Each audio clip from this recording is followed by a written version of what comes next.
কখনো কি ভেবেছেন যজ্ঞে আহুতি দেওয়ার সময় আমরা কেন স্বাহা উচ্চারণ করি? এই একটিমাত্র শব্দ ছাড়া নাকি দেবতাদের কাছে সেই আহুতি পৌঁছাই না? কে এই দেবী স্বাহা, যার অভাবে একসময় দেবলোক প্রায় শক্তিহীন হয়ে পড়েছিল?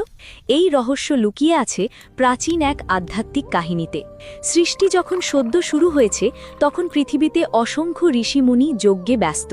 অগ্নিশিখা আকাশ ছুতে চাইছে, মন্ত্রোচ্চারণে চারদিক মুখর, আর প্রচুর ঘি ও অন্ন আগুনে নিবেদন করা হচ্ছে। কিন্তু আশ্চর্যের বিষয়, স্বর্গে তখন নেমে এসেছে এক অদ্ভুত নীরবতা। দেবতারা দুর্বল হয়ে পড়ছেন, তাদের শক্তি ক্ষয় হচ্ছে, কারণ পৃথিবী থেকে দেওয়া সেই আহুতির এক কণাও তাদের কাছে পৌঁছাচ্ছে না। দেবরাজ ইন্দ্র সহ সকল দেবতা চিন্তিত হয়ে পড়লেন।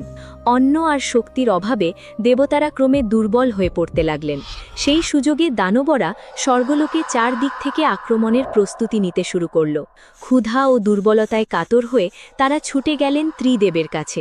কাঁদতে কাঁদতে তারা বললেন, প্রভু, পৃথিবীতে যজ্ঞ হচ্ছে, মানুষ সবকিছু উৎসর্গ করছে, তবুও আমাদের কাছে কিছুই পৌঁছাচ্ছে না কেন?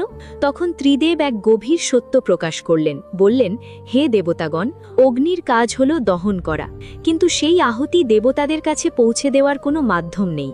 আর কোনো উপায় না দেখে দেবতারা কান্নায় ভেঙে পড়ে 14 ভুবন অতিক্রম করে সেই সর্বোচ্চ ধামে পৌঁছালেন, গোলোক, যেখানে পরম সত্তা শ্রীকৃষ্ণ বিরাজমান।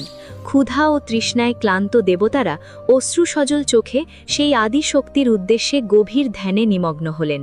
এই সমস্যার সমাধান খুঁজতে দেবতারা মহাশক্তির শরণাপন্ন হলেন।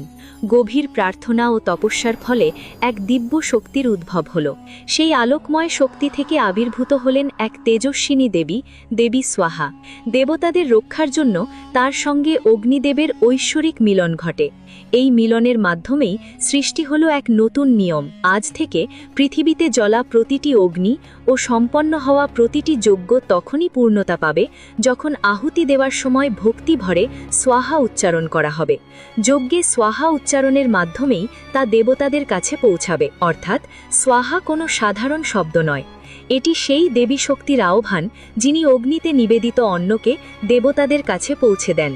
এই কারণেই আজও যজ্ঞ, হোম বা পূজার সময় স্বাহা বলা হয়। এটি এক প্রাচীন আধ্যাত্মিক প্রথা, যার মাধ্যমে নিবেদন সম্পূর্ণতা পায়। এই কাহিনী আমাদের মনে করিয়ে দেয়, শুধু কর্ম নয়, সঠিক ভাবনা ও উচ্চারণও আচারকে পূর্ণতা দেয়। যদি এই আধ্যাত্মিক গল্পটি আপনার ভালো লাগে, আপনি ভক্তি ভরে লিখতে পারেন, জয় দেবী স্বাহা।